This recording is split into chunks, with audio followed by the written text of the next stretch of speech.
start by telling us your name, role, and institution? I'm Jennifer Panagoulias. I'm a regulatory affairs consultant with a company called AS2 Bio. And we're a group that's focused on the development of potential therapies for Angelman syndrome. And we support the team at Yale University working on a research grant for a CRISPR gene editor for Angelman syndrome. I know you just mentioned the SCGE project. Can you kind of explain your role with the SCGE project that's at Yale?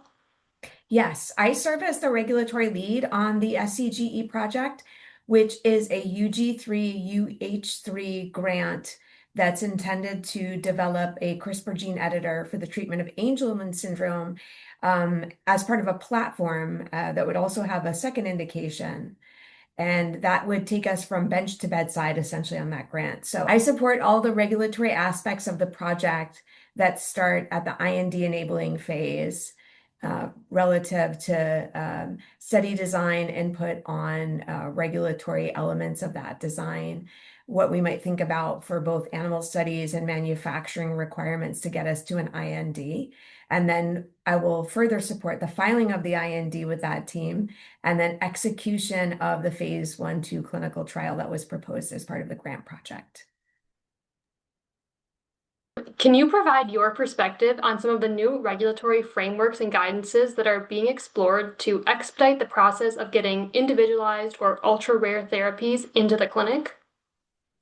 Yeah, certainly. I mean, I think there's a lot of buzz around plausible mechanism, and I know this is something that the consortium members have been very intimately involved in. But essentially, it is a new framework that is aimed at helping speed therapies, promising therapies to registration through the application of a framework that when one understands the sort of the underlying proximal cause, the genetic cause of the disease.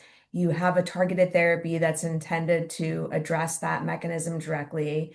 You understand the progression of that disorder relative to the natural history. There are natural history data that support it, and you have a very small population where it would be very difficult to do, large studies, or you'd have to do a series of many studies to really further develop candidate products for different genotypes, let's say, and that would become prohibitive. And so this mechanism is really meant to help facilitate, rapid expansion of an approval to some of the different genetic subsets or other, subgroups that you might be able to treat with a certain modality, whether that be like a platform approach or otherwise. Okay, great. So, given your experience with different regulatory agencies, what are some innovative ideas that you have for safely expediting the regulatory process for rare diseases? Well, I'm not sure if they're innovative ideas, but I always think about having a collaborative dialogue with the agency. I think in particular when you work in the area of rare disease and you have few patients that you really are able to study as part of the program, you have to do things judiciously. And part of that is making sure that your program really is aligned in terms of the regulatory strategy with the regulators. And I like to think of not just FDA, but beyond that globally, because ideally, if we're going to undertake a really small development program that's really consistent with the population size you're trying to address, so you're not going to do these very large registrational studies that, are dual phase 3 studies. You want to think about proactively creative elements to try to streamline that registrational trial. And you want to vet it globally because you don't want to have to run different studies to meet different regulatory needs. So I always try to think globally from the outset and make sure what's part of our project plan really has acceptability for multiple jurisdictions because our ultimate goal really is to get products to patients in need throughout the world and not just in the United States. So a key element for me are those global regulatory conversations and being really open and really having a good scientific dialogue with the agency where when one needs to push an idea forward, I'm not afraid to push it forward if we have a good scientific rationale behind it. So I like to try to have those conversations early and often, as FDA often mentions. You have to take them up on that.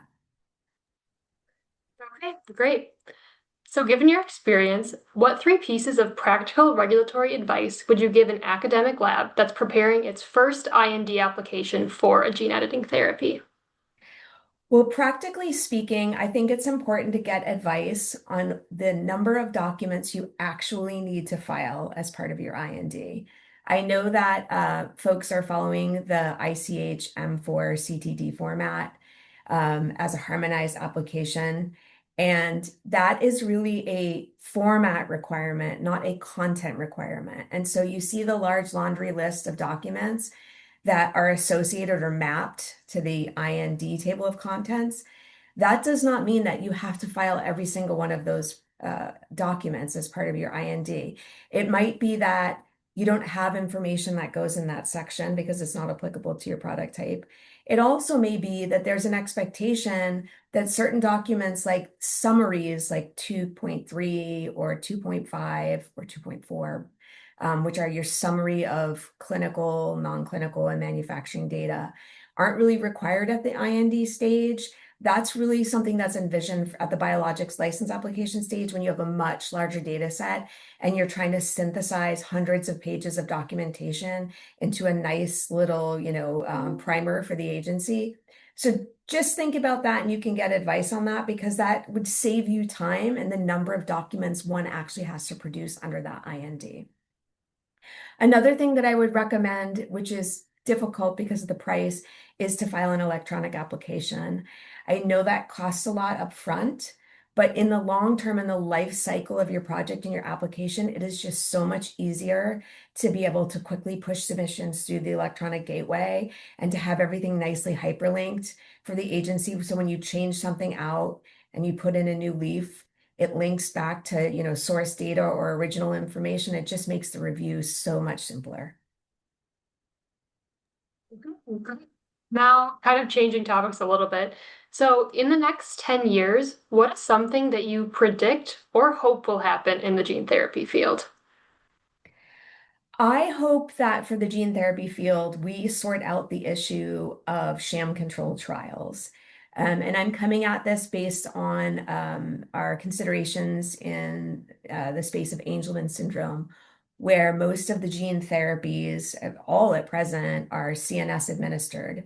I know there's a lot of effort to develop BBB penetrant capsids, but at present, we're looking at CNS administration. And some of these routes, even though it's a one-time therapy, are invasive and it is a complicated administration procedure for the patient. And the notion of a sham-controlled trial, even if it's a minimally invasive procedure, is daunting for families.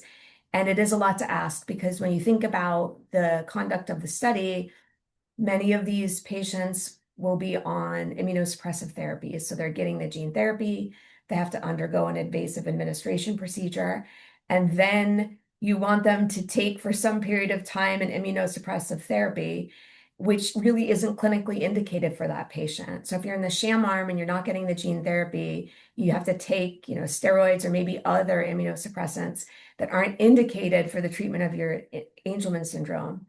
And so if we don't want to do that because that presents too much risk for the patient, then we have to make placebos for all of those other concomitant medications, and that's very costly. And so I think it's a really difficult undertaking for families to consider, for sponsors to consider, and I really hope that we're able to advance past this sort of antiquated notion of the sham based on either using, creative Bayesian designs, external control groups, external or synthetic control arms based on modeling and other statistical techniques that will make it such that we don't have to put families through that. I know that there are trials that are using shams now, and I know that some families will elect to go forward and enroll their child in such a study, but they're, maybe under duress to do that because they don't have good treatment alternatives. They might have no treatment alternatives. Certainly for Angelman, there are no approved therapies.